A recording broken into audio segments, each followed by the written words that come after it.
Hi, very good afternoon to you. It's Gene from maverickstar. Don't worry guys, I know it's been a few days since the last update, but I'm still here. The observatory is still collecting data and our superstars around the world are still sending their data here for us to process and put up on the website. If you've not been to our website, it is poleshiftnews.com. That's all you have to type in, and you can come to a website that will keep you up to date, truthfully, accurately and honestly with all the goings on with our climate and what is taking place on our earth right now. There is, as you can imagine, a lot of hysteria taking place right now with climate change, and that is because they are still pushing, to raise trillions of dollars for their CO2 hoax. I just want to say one thing.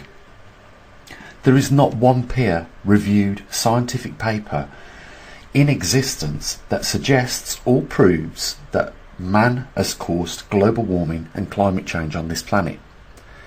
Let that sink in for just a few moments, because it is nothing more than hysteria and hype and corruption.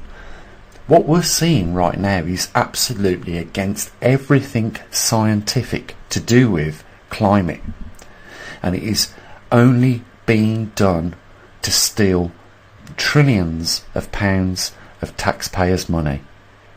And we're seeing this not just in the domain of climate, but in wars that are taking place. And I want to show you some slightly a little funny later on at the end of this video, but the media is going beyond now hysteria. It's becoming ridiculous. But the point I want to make is that people around the world are still buying into this scam. They're still buying into it. They still believe in Kentucky, where those floods was recently, where they're suggesting 1,000-year record was broken with rainfalls, and people have sadly lost their lives. They are putting this down to CO2 and climate change. It's like whoever is reporting on these subjects from mainstream media, they cannot wait to jump in and push that out there, that this is climate change. This is global warming. This is caused by man emitting too much CO2. I'm going to say this, guys. We're going to have our pockets broke if these world governments continue pushing this agenda. We cannot simply afford CO2 climate change right now.